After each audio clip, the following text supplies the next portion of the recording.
সপ্তাহে ছুটির দিনগুলো না আসাই ভালো। ছুটির দিন আসলেই যত রাজ্যের কাজ পড়ে থাকে সব করতে হয় একদিনে।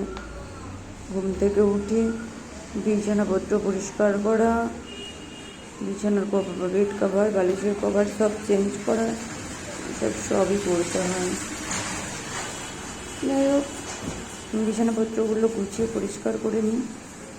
চেঞ্জ করলে হবে না, আবার পুরোনোটা কাচতেও হবে, নাহলে তো আবার পরের সপ্তাহ লেগে যাবে, থেকেই যাবে ওরকমভাবে। এই বালিশের কভার পরানোটা খুব চাপের, খুবই অসুবিধা হয় পরাতে। যাই হোক, মাঝখানে আমার একটা ফোন এসেছিল,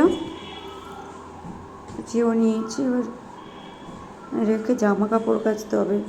এই বেড কভারটা ভিজিয়ে দিয়েছি আমি আগে। বেড কভারটা ভেজানো তো আছে, কিন্তু কাচতে হবে ছাদে।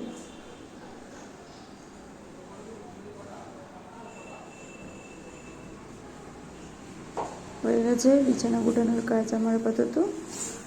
এবার বিছানা পরিষ্কার করা হয়ে গেছে। এক সপ্তাহের জন্য এই বেড কভারটাই থাকবে এবার,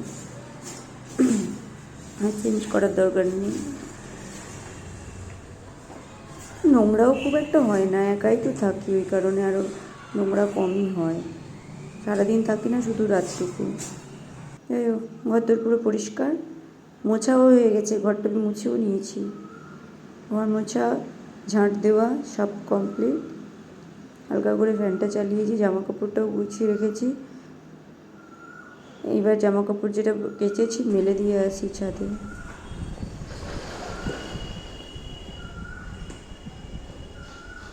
বেড কভারগুলো কাচতে খুবই অসুবিধা হয়, বাপরে, প্রচণ্ড হাওয়া দিচ্ছে, সব এদিক ওদিক করে দিচ্ছে। আমি তো রাখতেই পারছি না, একদিকে দিচ্ছে আর একদিকে চলে যাচ্ছে।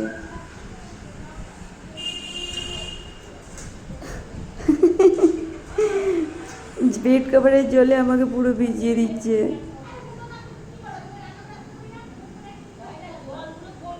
কি অবস্থা!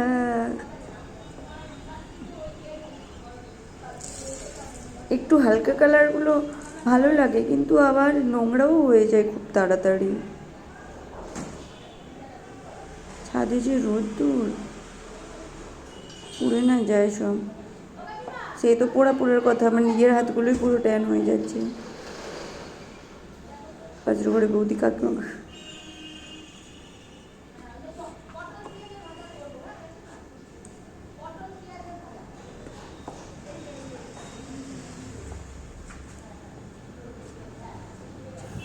ছোটো বেড কভারটা আমি গায়ে দিই, ফ্যানটা দেওয়ার পরে হালকা একটা গায়ে দিই, ওই জন্য ছোটো বেড কভারটাও ধুয়ে দিয়েছি। আপাতত সব হয়ে গেছে, রয়েছে ছোটো ছোটো মোজা টোজাগুলো, জামা কাপড় রয়েছে।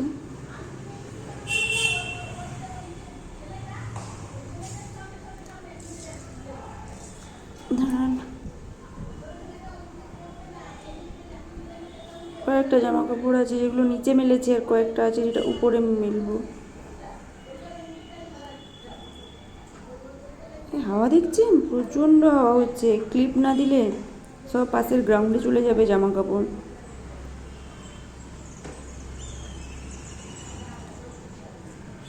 রান্নাও করতে হবে, বেলা হয়ে গেল, ভাতটা বসিয়ে দিই অন্তত, একবারেই দুবেলার ভাত করে নেবো, ব্যাস, তাহলে হয়ে যাবে। আর গ্যাসের যে সমস্যা, আমাদের তো আবার সবার ছোটো সিলিন্ডার, ছোটো সিলিন্ডারে গ্যাস কতদিন আর চলবে জানি না, তারপরে কি হবে। ইন্ডাকশান কিনতে হবে মনে হচ্ছে, নাহলে আমি মেদিনীপুর চলে যাব। ওখানে তো প্রচুর জ্বালানি, ওখানে জ্বালানির অভাব নেই, গ্যাস না থাকলেও কোনো অসুবিধা নেই। রান্নাটা চাপাই। এই ছোট সিলিন্ডারটা কত বছর ধরে রয়েছে,